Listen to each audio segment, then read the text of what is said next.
If you're an avid cyclist, or even just a weekend warrior, you're going to want to see this. Now I need to ask you a favor. Stay tuned till the very end because I have two important questions for you, and your future answers just may change as you watch this review. So what are we looking at here? Well, this is what I consider to be one of the best bike racks in existence. Stick around and I'll show you why. If you're like me, you've been through the gamut of bike racks. Too hard to load the bikes, too long to install on the tailgate every time, this thing would be a pain to lift on and off the hitch each time, not to mention to find a place to stow it, and this didn't work very well either. At one point, I even resorted to using this flatbed trailer and just laid the bikes on their sides.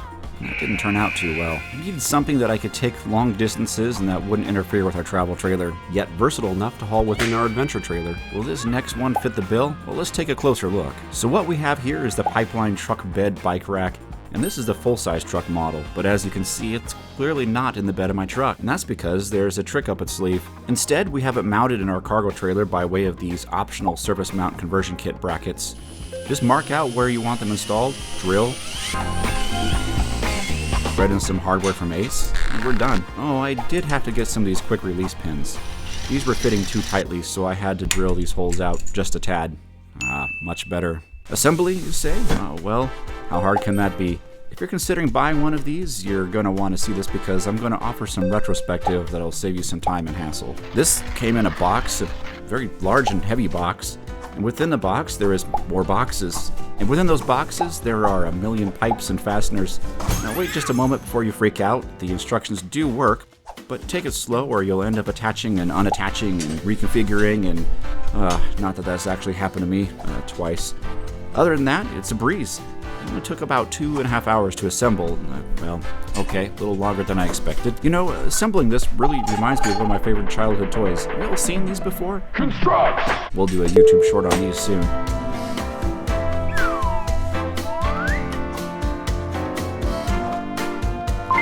Now make sure you leave these cam locks for the tire cradles loose, as we need to come back and figure out the correct order and spacing for our bicycle tires.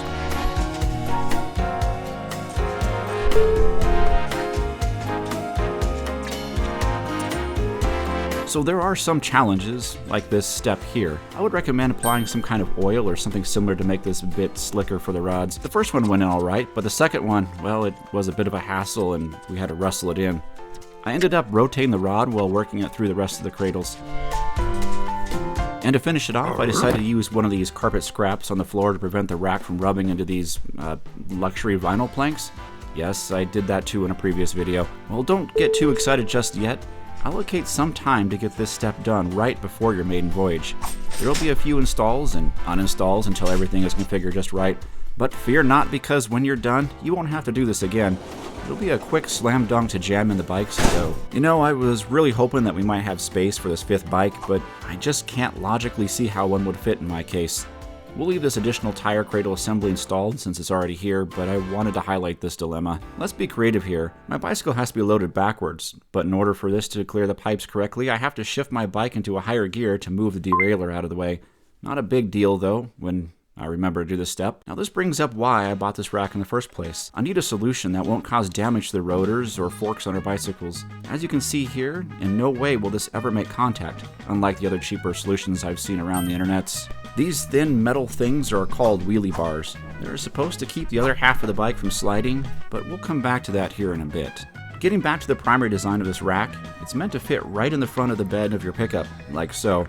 The tie-down strap runs from this hook up here, through the tie-down loop, and then back up to the front S-hook. And actually, that's all it really needs to keep it pretty snug. It's fast to install, and when not in use, you could just leave it installed if you have a tonneau cover to hide it in the bed. But talk about versatility, because you can just take this out and let it freestand on the ground. Here we have it at our summer campground by the beach. We looped a heavy cable around the bikes and the rack to keep it safe. A great mobile bike rack. The only challenge here is that because it's not actually bolted to the dirt, you have to either yank out your bike really fast, like the tablecloth trick, or push down on the rack with your foot or something to get the bike separated from the rack if there's not enough weight on it already. So how does this thing handle the bikes when traveling? Well, when it's secured to the pickup bed, it actually does pretty well. You can see that there's a fair amount of sway on the rougher roads. But most roads aren't really this rough. Occasionally we have to sandwich down the tire cradles a bit with the quick cam release levers, but this isn't too big of a deal. Now back in the trailer against a slippery floor, well, this is a different story.